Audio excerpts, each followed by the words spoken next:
అందరికీ నమస్కారం అండి. అందరూ బాగున్నారా? ఈరోజు ఒక చిన్న విషయంతో మీ ముందుకు వచ్చాను. మరి ఒక చిన్న వీడియో చేస్తూ ఉన్నాను. ఇంకా ఎవరైనా నా ఛానల్ సబ్స్క్రైబ్ చేసుకోకపోతే మారనాథ టీచర్ అనే నా ఛానల్ సబ్స్క్రైబ్ చేసుకొని చక్కటి మీ అమూల్యమైన సలహాలు కామెంట్స్ రూపంలో తెలియచేసి లైక్ చేసి షేర్ చేయవలసిందిగా కోరుకుంటున్నాను. అయితే ఈరోజు విషయం ఏంటంటే, మన బిడ్డల్ని మనము ఉన్నత శిఖరాల మీద చూడాలి, ఉన్నత స్థాయిలో చూడాలి అని అందరు పేరెంట్స్ అందరూ ప్రతి తల్లిదండ్రులు కోరుకుంటారు.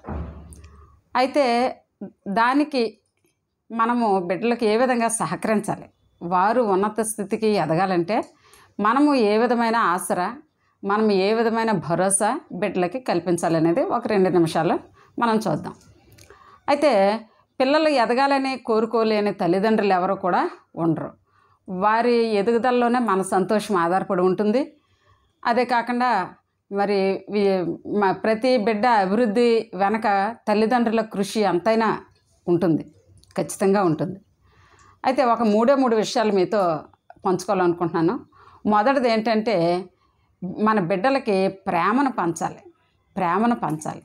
అదేంటండి, ఆ రక్తమే పంచాము, రక్తం పంచుకొని మరి రక్తము పంచుకొని కన్న బిడ్డలు, పుట్టిన బిడ్డలు కదా, మరి ప్రేమను పంచమా ఏంటి అని మీరు అడుగుతారు. కరెక్టే. అయితే ప్రేమను పంచడం అంటే ఏంటి? ప్రేమను పంచడం అంటే వారికి సమయం కేటాయించాలి. మనము మన జీవితంలో కొంత సమయము, మరి ముఖ్యంగా వారి ఎదిగే టైంలో మనం వారితో కొంత సమయం కేటాయించాలి. తల్లిదండ్రుల సమావేశాలకి మనం అటెండ్ అవ్వాలి స్కూల్లో. మరి అదేవిధంగా వారికి వచ్చిన చిన్న చిన్న అనుమానాలు, చిన్న ఈ డౌట్స్ ఇవన్నీ కూడా మనం నివృత్తి చేయాలి. ఓపికగా వారు అడిగే ప్రశ్నలకు సమాధానం చెప్పాలి. మరి అంతేకాకుండా వారితో కలిసి భోజనం చేయాలి. ఏదో నీకు వడ్డించేసాను ఎల్లు అక్కడ తిను అని కాకుండా, ఎలాగో మరి మధ్యాహ్నం పూట లంచ్ అయితే మనం క్యారేజీల్లో పెడతాం కాబట్టి వారికి మనము నైట్ డిన్నర్ అయినా చక్కగా కుటుంబం అంతా కలిసి భోజనం చేస్తే మనం కుటుంబ విలువలు కొంచెం అందించగలిగిన వారం అవుతాం. తర్వాత ఇంకా సంవత్సరానికి ఒకసారైనా మన పిల్లలతో పాటు మనం ఎక్కడికైనా వెళ్ళాలండి. ఎందుకంటే మరి ఎన్నో ప్రదేశాలు ఉన్నాయి. చక్కగా పిల్లలకి ఒక విజ్ఞాన వినోద విహారయాత్ర ప్రతి సంవత్సరానికి ఒకసారైనా తల్లిదండ్రులు, మరీ దూరమే అక్కర్లేదు, మన ఇంటికి దగ్గరలో ఉన్న ప్లేస్ అయినా పర్లేదు, మన అనుకూలతను బట్టి సంవత్సరానికి ఒకసారైనా పిల్లలతో పాటు పిల్లల్ని ఎక్కడికైనా తీసుకువెళ్ళడం, వారికి కొంత విజ్ఞానాన్ని అందించడం, ఒక ముఖ్యమైన ప్రదేశాలు వారికి చూపించడం, ఇలాంటివి చేస్తే వాళ్ళకు కొంత నాలెడ్జ్ అనేది, జ్ఞానం అనేది పెరుగుతూ ఉంటుందన్నమాట. ఇది మొదటి విషయం. బిడ్డలకి మనం సమయం కేటాయించాలి. వాళ్ళని మనం ప్రేమించామంటే వారికి సమయం కేటాయించాలి. రెండోది మరి క్రమశిక్షణ. అయితే క్రమశిక్షణ అంటే ఏదో మిలిటరీలో క్రమశిక్షణ లాగా సిట్ స్టాండ్ కమ్ గో అనే ఇది కాదు. కానీ మనము క్రమశిక్షణని దినచర్యలో మన చర్యల్లో ఒక భాగం చేయాలి. మన ప్రతిరోజు మనం ఏదైతే ఒక రొటీన్కి పిల్లల్ని అలవాటు చేస్తామో అందులోనే క్రమశిక్షణని ఇన్కల్కేట్ చేయాలండి. దాంట్లోనే చొప్పించాలి క్రమశిక్షణని. అంటే పలానా 8 గంటలకు లేవడం, లేచిన తర్వాత బ్రష్ చేయడం, ఆ తర్వాత స్నానం చేయడం, ఈ 2 ముందు కొంతసేపు వ్యాయామం చేయడం, ఇలాంటి మంచి విషయాలన్నీ, కాసేపు లౌడ్ రీడింగ్ చేయడం, పెద్దలను గౌరవించడం, ఇలాంటివన్నీ కూడా వాళ్ళకి మనము ఏదో ప్రత్యేకమైన క్రమశిక్షణ చర్యలుగా కాకుండా దైనందిన దినచర్యలో ఒక భాగం చెయ్యాలి. క్రమశిక్షణని దినచర్యలో ఒక భాగంగా చెయ్యాలి. మరి అంతేకాకుండా వాళ్ళకి బాధ్యత కూడా నేర్పాలి. ప్రతిదీ వాడి స్కూల్ బ్యాగ్ మనమే సర్ది ఇవ్వడం, ఇంకా ప్రతిదీ కూడా మనమే చేయడం, వాళ్ళ వెనకన వాళ్ళు స్నానం చేసి టవల్ ఎక్కడో తుడుచుకొని విసిరేస్తే అది మనము బయటికి పట్టుకెళ్ళి ఆరబెట్టడం, అలా కాకుండా కొంచెం చిన్న పనులు వాళ్ళకి బాధ్యతగా నేర్పడం. మనకి ఇంట్లో ఎంతమంది పని మనుషులు ఉన్నా లేచి వాడు సర్దుకోవడం, దుప్పటి కొంచెం సరిగ్గా పెట్టుకొని బయటికి రావడం, తర్వాత తన బట్టలు తను కొంచెం అల్మారాలో పెట్టుకోవడం, ఇలాంటి చిన్న పనులు నేర్పించాలండి. తర్వాత అదేవిధంగా అడిగిన డబ్బులు ఇవ్వాలి. అయితే ఇచ్చిన డబ్బులు ఏ విధంగా ఖర్చు పెడుతున్నాడో మనం చూడాలి.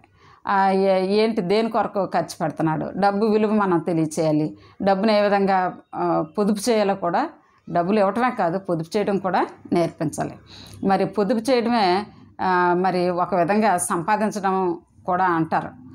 మనము పొదుపు చేస్తే సంపాదించినట్లే అంటారు. కాబట్టి పొదుపు అనేది చిన్నప్పటి నుంచి మనం బిడ్డలకు నేర్పాలి. ఈ విధంగా మొట్టమొదటిది ఏంటండి, సమయం మన బిడ్డల కొరకు మనం కేటాయించాలి. రెండవది క్రమశిక్షణ మన దినచర్యలో భాగం చేయాలి. మూడవది ఏంటంటే స్వతంత్రత కలిగి ఉండేలాగా చేయాలి. వాళ్ళకి స్వాతంత్రం ఇవ్వాలి, మనం వాళ్ళకి స్వేచ్ఛను ఇవ్వాలి. ఏ విధంగా అందించాలి, వాళ్ళకి సంబంధించిన ప్రతి విషయంలో కూడా మనం తలదూర్చి అలా కాదు ఇలా కాదు అలాగా ప్రతిదానికి మనము వాళ్ళకి ఏవో నియమాలు అవి ఇవి చేస్తుంటే వారి ఏకాగ్రత, వారి సహనం కొంచెం దెబ్బతింటుంది. వాళ్ళు మరింత రెబల్స్గా, కొంచెం హైపర్ యాక్టివ్గా ఉండే పిల్లలైతే మరింత దురుసుగా ప్రవర్తించే దానికి అవకాశం ఎక్కువగా ఉంది.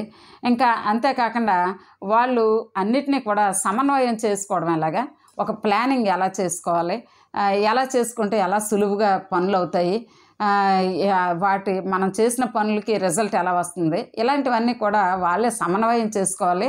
మనం కేవలం సూచనలు అందించే వారంగా తల్లిదండ్రులు ఉండాలండి.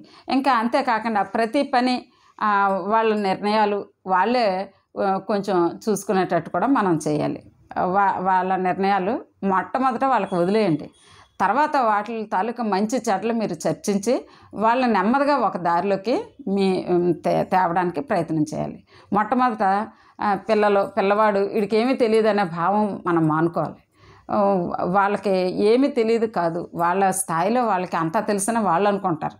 కాబట్టి మనము వాళ్ళకి చిన్నప్పుడు ఒక మంచి మార్గదర్శిగా, ఒక మంచి గైడ్గా, వాళ్ళ యొక్క లక్ష్యాలు ఏర్పరచుకోవడానికి ఒక మంచి మార్గదర్శిగా, వాళ్ళ లక్ష్యాల వైపు వాళ్ళ గమ్యం వైపు వాళ్ళు ప్రయాణం చేయడానికి ఒక మంచి దిక్సూచిగా మనం ఉన్నట్లయితే మన బిడ్డలు వజ్రాల్లాగా చక్కటి మరి కాంతులు ఎనుతూ చక్కగా వాళ్ళ కాంతులు దశ దిశలా వ్యాపిస్తూ మనకు ఉన్నంతలోనే వాళ్ళు ఉన్నత స్థాయికి ఎదగడానికి ఎంతగానో దోహదపడుతుంది.